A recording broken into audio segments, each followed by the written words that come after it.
are back in 5, 4. Now, here's Mr. Midnight, Jack Delroy.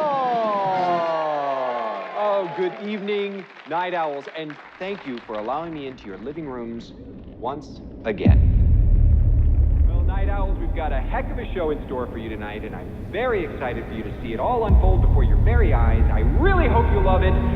Gosh, I hope you love it. Please love it. Love it. I'm trying to host a nationally syndicated talk show. And I'm trying to help you keep it on the air. We all know how important it is to keep our sponsors and affiliates happy, but in my humble opinion, there is only one person who really matters in this whole darn crazy business. And that is you, our viewer. All right, Late Night with the Devil. All right, so I heard about this movie a bit ago. I saw the trailer for it, and I was like, that looks pretty interesting.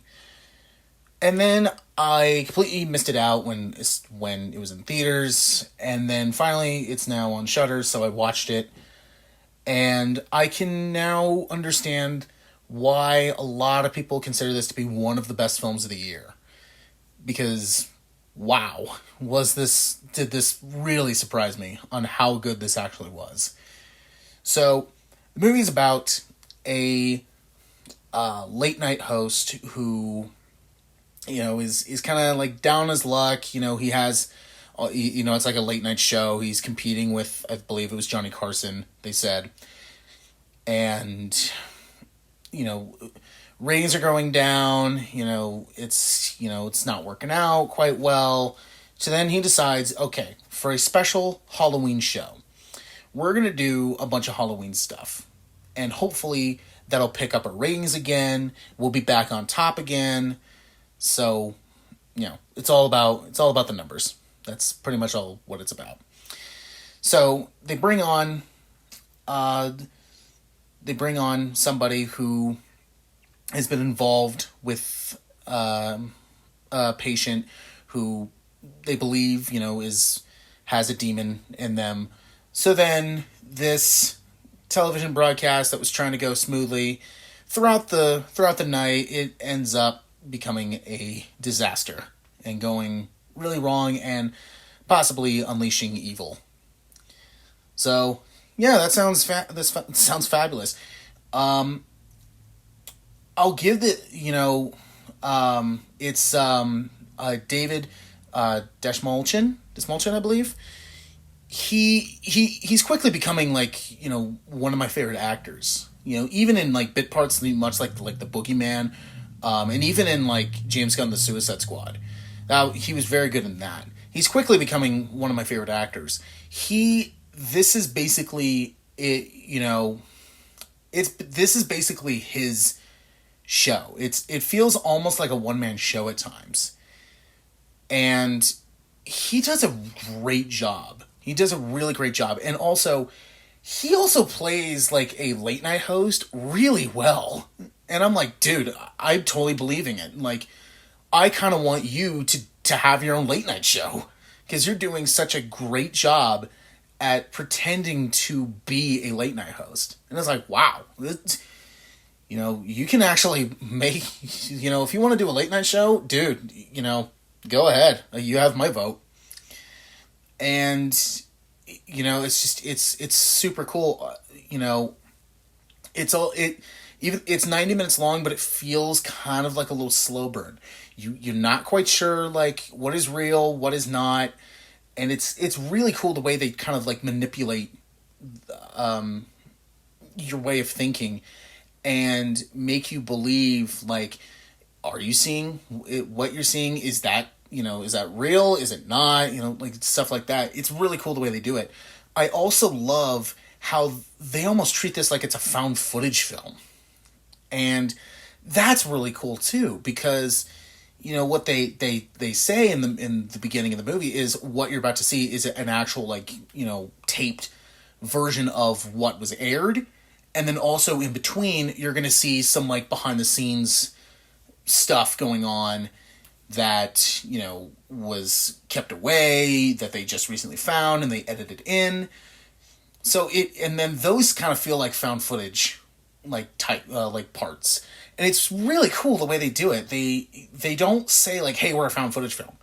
It's just, hey, we're a film that's pretty much just one perspective, and we're going to throw these like little bit parts in here, and it's really cool the way they do it. Like I said, it's definitely a slow burn. And if you're a fan of like supernatural type stuff, like like demons and ghosts and stuff like that, you will dig this movie. You will quite dig this one. And when I was watching it, there were parts where I was like, wait, hold on, I think I just heard something. And then it's either addressed or it's not. So you kind of have to, if you want to go back and look at it and go like, okay, so I'm not insane. I did hear that, or I did see that. So it's really cool how they do that, and it's cool how they put some stuff in the backgrounds too. To you're like, is that what I'm seeing? Or like you hear stuff in the background, and you're like, I can't tell what's going on. So there's a lot of like them trying to throw you off, which is great. I love that. I will say, it's definitely it's I wouldn't say it's not a movie for everybody, but if you are a fan of like supernatural stuff, and if you like your little like found footage stuff thrown into that, thankfully is not like super shaky. It's not shaky. It feels like, you're just, you're holding a camcorder and you're kind of just, following someone like a professional camera. It feels at times kind of like Wreck, for example, where the character in that was holding the camera was a professional camera operator or cinematographer or, camera holder. And a lot of the times it's not like super shaky like Cloverfield is. It's actually like, it looks professionally filmed. And it's also really cool, like how they make it look like it was in the 70s, and it was, the acting was great. I love how it felt like, you're pretty much like watching like archive footage, but at the same time, it feels like you're watching a show like in the 70s. So I would actually kind of want to try an experiment, and that's to watch this on like one of those TVs from the 70s or 80s. Because then that would look really cool. And they actually make it look like that. So it's not like, it feels very box ratio and very old and very kind of like looks a little Super 8-ish. So they do a really great job to make it look like the 70s. And so the acting is great. When stuff goes down, it goes down. So it's like, whoa, okay. Like that, okay, that's crazy. Okay, I wasn't expecting that. And, the set, definitely the way they made it feel like the 70s, they definitely did their research and homework on previous late night shows. And we're also trying to be almost like a love letter to those old, like the Carson era late night shows. So that was pretty cool to watch. I would say that this movie is definitely a great. I thoroughly enjoyed this movie. It took me completely by surprise. And in a movie that I wasn't really expecting a whole lot to be happening and was hearing about from like word of mouth, and then I kept seeing stuff pop up, and people were saying it was like if a demon accidentally got spliced into the movie Network, you have this movie.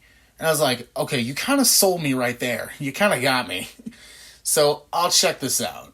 So, and I'm very glad that I did. It was highly entertaining, and especially since like the directors of this, which it's I'm guessing is two brothers, they haven't directed a big like movie before, and this is still a very independent film. So the fact that a little independent movie, this is kind of like Skinamarink, if you remember that movie.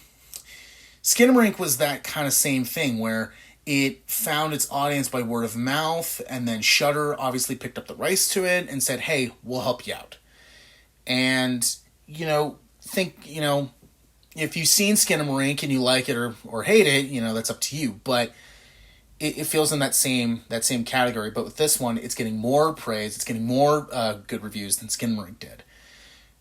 But also they're two very different movies. So, you know, it's super cool to see, you know, these like little independent filmmakers, all of a sudden their first movies, like, hey, we're going to put you on a streaming service, which in hindsight, you could take that as you will, but, you know, especially if the word of mouth, you know, a big, you know, streaming service like Shudder or AMC is willing to help you out, you know, then you've succeeded, you've won. So it's cool to see that. And late night with the devil definitely gets a grade, and I do expect this to stay in my best of the year list. This isn't about ratings anymore. No one's going anywhere. How could you let it happen, Jack? How could you let it happen? Please be warned, anyone with young children in the room. What you're about to see You okay, Jack? is profoundly disturbing and shocking. You get out there, Mr. Midnight, and you knock him dead.